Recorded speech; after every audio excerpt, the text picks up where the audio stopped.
मित्रांनो आत्ता वारी वेळापूरमध्ये पोहोचलो.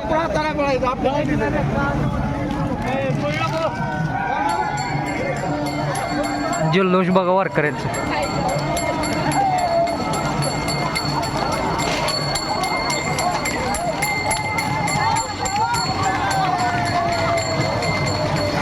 मित्रांनो एवढं चालून एवढी एनर्जी म्हणजे विशेष आहे म्हणावं लागेल.